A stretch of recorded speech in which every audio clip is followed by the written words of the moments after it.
Right now, I want to take this time to kind of talk to the single ladies. I want to talk to you single ladies.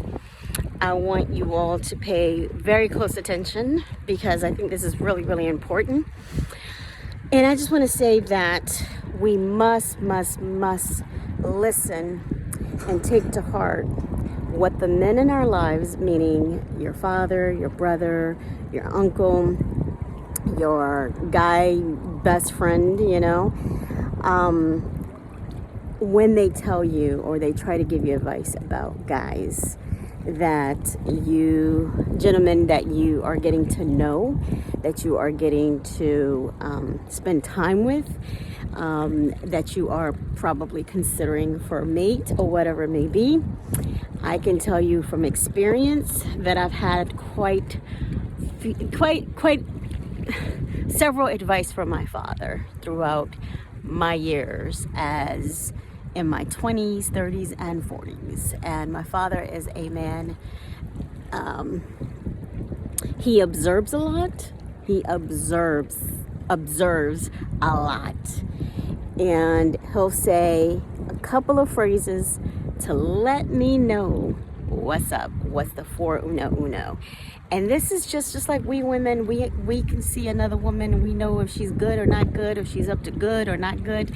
It's the same thing with the men in our lives. And so I remember in 2004, I met this guy in my Bible study. Okay, listen up, you ladies who like to go to church and find men and you think they're good. Nah, you need to be careful wherever you go. Just because they go to church don't mean they godly. Just because they go to church doesn't mean there are men of God. No. So I met this guy. He was good looking. He was mixed. And we were living in Silver Spring, in the house that my parents still live in. And so we started to hang out. We started to really hang out. We went hiking, we went to church, we did all kinds of outdoor activities. And so I started to bring him around my family. And a couple of times he went to the house. And my dad says to me, after it was done and over, because it didn't last long, right? The dude was like a little player. But my dad told me off the bat, he said, I didn't want to say anything, but I did notice that every time this guy was at the house and I would come home from work, this is back in 2004, he made all kinds of excuses to leave the house ASAP. He did not want to get to know me, get to know your family, or basically get to know my father as the man of the home, as the male figure in my life.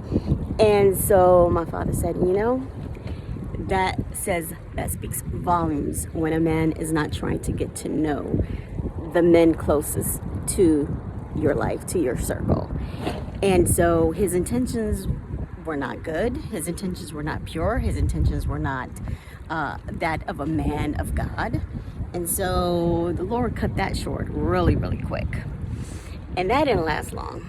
And so there were other episodes in which my father is a man of few words, lots of observation, and then he has his intake or his input. Same as my brothers, they can see if the guy's a loser or not. And there was another guy back, when was it, in 2017, he came around for Thanksgiving, not Thanksgiving, Christmas Eve, and my brothers, they met him, and they were like, no, just, and how he acts, how he talks, and his views, his thoughts, like, no, that's not for you, he's immature. And truthfully, he was not for me. And I really liked the guy. I thought he was very good looking. He was educated. On paper, he was ideal.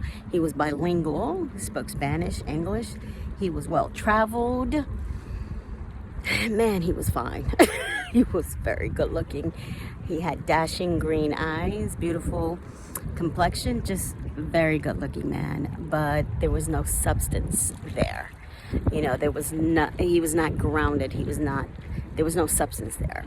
And I did bring them around loved ones, and they did tell me what's up. They did tell me, like, hey, what are you doing? So I have had feedback from both brothers and dad.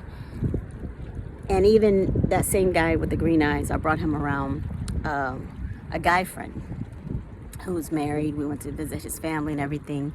And then he told me later, he's like, nah, girl, like, cut that out, cut it out. Just don't go there. And I am so thankful, because you ladies, you really have to trust the men in your life.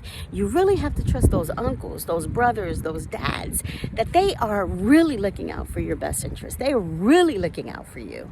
They really want the best for you. And why not take their advice, you know? So I thank God for my dad here, you know, he's chilling over there. We went on a little mini hike to Engedi. We're now here at the Dead Sea.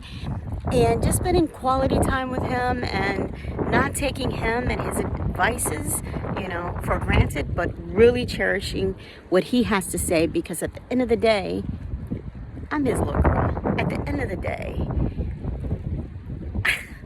my brothers, they love me. They want the best for me. At the end of the day, I'm God's child. At the end of the day, I'm God's jewel, his gem. At the end of the day.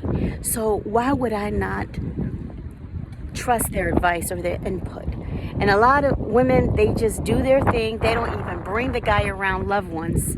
They don't even bring the guy around father figures or people who absolutely love them, because men can read men, just like women can read women. So guys, I'm just sharing this with you because a lot of y'all just want to do what you want to do, and you totally disregard the men who absolutely love you and care for you. So you guys be blessed. This is again Rosabel Hernandez reporting from the Dead Sea in Israel. So take care and happy Thanksgiving, and be thankful that as long as you're breathing, there is purpose. Ciao.